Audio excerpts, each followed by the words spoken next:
Bonjour à tous. Aujourd'hui, je vous présente la combinaison des équipes de chars, des tankistes de l'armée britannique en version MTP. Donc, la désignation de cette combinaison est bien sûr AFFV, for Armored Fighting Vehicle. Celle-ci est une version d'exercice. La seule différence entre la version d'exercice et la version régulière est le traitement anti-feu. Donc, c'est souvent FR for Fire Resistant. Sinon, la coupe et l'ensemble est la même que la version régulière.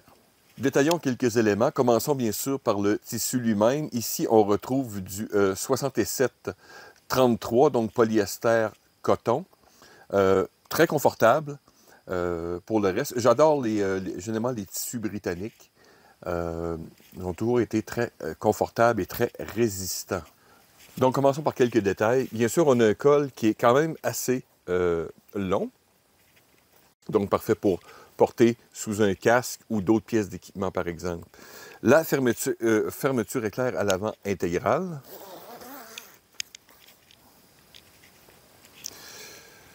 Vous avez des épaules, mais elles ne sont pas faites pour porter des grades ou autre chose.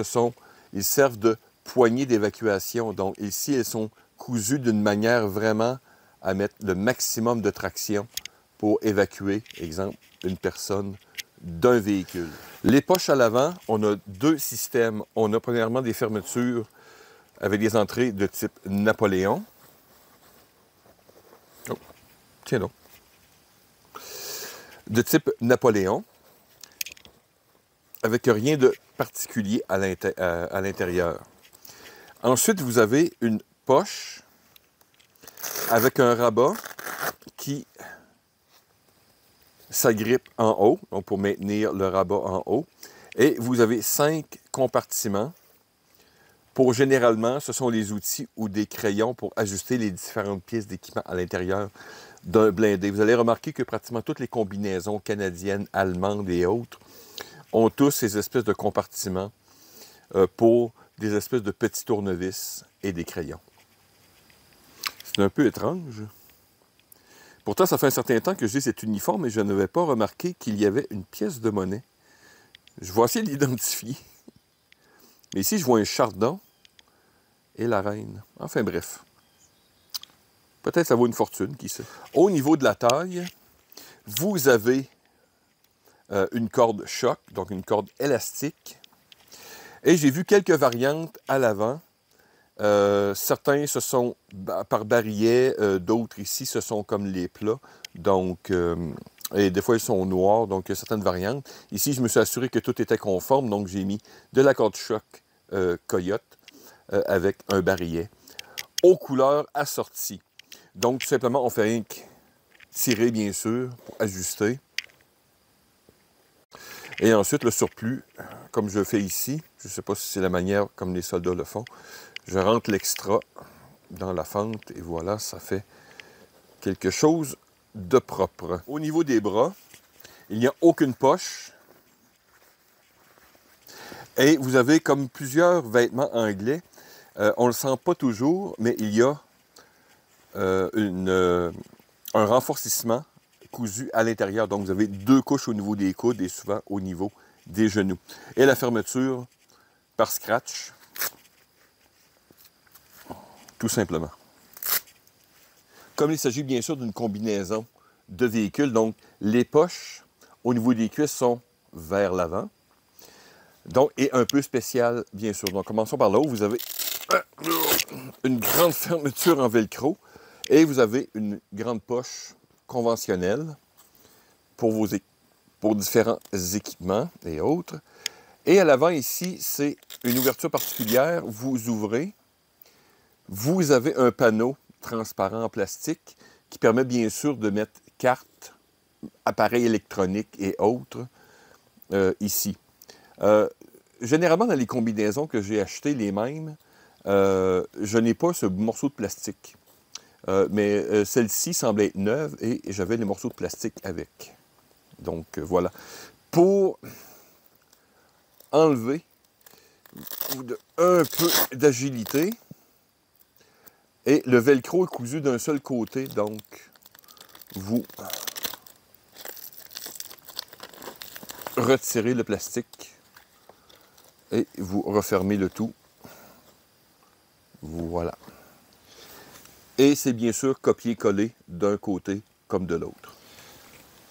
Et dans le bas de la jambe, légèrement sur le côté, on retrouve une grande poche avec encore ici beaucoup de velcro pour bien sécuriser pièces d'équipement ou autres. Souvent, on va y mettre justement tourniquet ou autre. Voilà. Et à l'intérieur, vous avez une fermeture éclair, donc pour faciliter l'enfilement de la combinaison.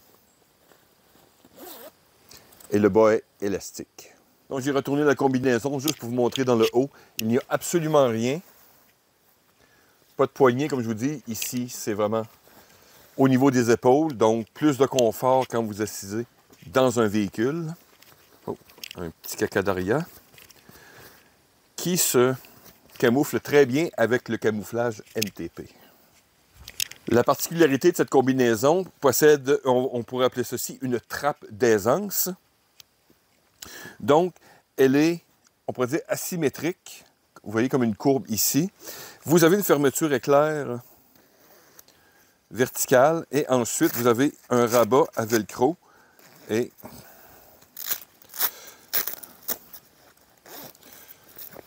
vous ouvrez. Évidemment, voilà. Et vous avez, voilà, une trappe d'aisance. Et quand vous avez terminé, donc, vous donnez un petit coup, vous remontez cette verticale. Je peux vous dire que j'adore ces combinaisons. Et ça fait des années que je travaille avec ces combinaisons. Ils ont tous le même système. J'avoue que j'ai déjà eu la combinaison américaine et je trouve l'américaine un peu plus facile dans le sens qu'elle est vraiment comme en H, donc deux verticales et horizontales. Mais je peux vous dire que ça fonctionne très bien. Ça demande un petit peu d'entraînement à l'avant et à l'arrière, mais je peux vous dire que quand vous savez l'utiliser, c'est vraiment très pratique. Et j'ai bien sûr oublié de spécifier, vous avez simplement deux poches normales à main, fermeture, éclair. Donc, copier-coller. Bon, j'aime tellement cette combinaison que j'ai les deux autres. Donc, celle en DPM anciennement, celle qui est en beige, désert. À ma connaissance, il n'y a pas de DDPM. Donc, le DPM désertique. J'en ai pas vu, j'ai essayé de fouiller. Donc, ça serait les trois. Dans les trois modèles, pratiquement aucune différence. Sauf celui en DPM, je crois, qui est plus ancien. Celle-ci aussi a une combinaison d'entraînement. Et les épaulettes en haut, ce sont des grandes bandes de nylon au lieu d'être de tissu. Maintenant, pour le reste, comme j'explique, c'est une combinaison. J'aime beaucoup, les tailles britanniques dans ces cas-ci. Le vêtement est ample, s'ajuste très simplement. Les bras sont longs, les jambes sont longues. C'est parfait pour mettre d'autres couches à l'intérieur, dont le Softy. J'avais fait une vidéo il y a plusieurs années, comme sur l'espèce de couche isolante, on pourrait dire niveau 2, réversible de l'armée britannique, donc vert, beige d'un côté et de l'autre. Et ce que j'aime, c'est qu'au niveau des pantalons, par exemple, en les softies, on n'est pas obligé de retirer ses vêtements. On n'a rien qu'à dézipper les deux côtés et on peut enfiler la doublure sans se déshabiller. Et j'ai fait les tests avec cette combinaison. Je me suis mis en niveau 1, par exemple, canadien ou peu importe, et j'ai mis le softy en dessous, sans enlever la combinaison. Et on peut opérer en hiver sans trop de problèmes. Et au niveau opérationnel, je peux vous dire que vous avez pratiquement toute l'amplitude de vos mouvements, monter, débarquer, opérer de la machinerie, réparer, mécanique. Donc, évidemment, il y a un côté veste mécanique et tout. Donc, je peux dire, j'adore ces types de vêtements. C'est pas fait pour tout le monde non plus. Mais le fait que vous avez une combinaison aussi, c'est que vous gardez un peu plus de chaleur à l'intérieur. Et quand vous êtes un petit peu entraîné, il n'y a pas de problème pour aller faire vos besoins. Enfin, même, comme je vous dis, je l'ai même testé en hiver avec les softies et avec un peu d'entraînement, il n'y a pas vraiment de problème pour l'hiver ou le froid. Maintenant, la disponibilité de ces combinaisons est assez aisée. Vous tapez AFV par exemple, British, MTP ou peut-être une autre couleur vous intéresse aussi. Je suis intrigué, par exemple, durant mes recherches. Quand j'ai regardé au niveau des blindés, j'ai eu pas vraiment beaucoup de vidéos. Un que j'ai trouvé qui est très récent, qui était des tests, où je crois, avec le tank, le blindé Challenger 3, qui est le dernier de la ligne britannique. La personne, en tout cas, je vais vous mettre la vidéo, dans la tourelle, semble avoir la combinaison avec la veste antifragmentation, que j'ai fait une vidéo ici il y a quelques temps. Donc, j'ai tout ça. Et j'ai regardé d'autres images et les gens semblent avoir des casques de combat réguliers avec des uniformes réguliers. Ce sont des équipes de tanks. Donc, je suis un peu intrigué. Et pour les prix, c'est très variable si vous voulez absolument une tenue résistante au feu, comme celle beige que je vous ai présentée tantôt et la tenue officielle, donc, qui contient de la fibre de Nomex. Sinon, les prix sont assez variables. Celui-ci, je l'ai eu à un très bon prix canadien. Donc, je n'ai pas commandé de l'Europe. J'ai eu un très bon prix. Le camouflage MTP, si vous aimez le multicam LRS, c'est un excellent camouflage. Vous avez vu d'autres vidéos.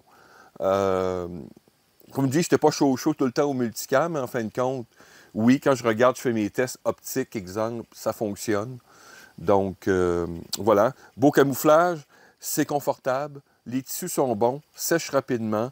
Je vous dis, c'est une excellente combinaison. Quand vous avez un très bon prix, excellent pour la chasse ou pour d'autres choses, vous mettez une cagoule ou autre truc.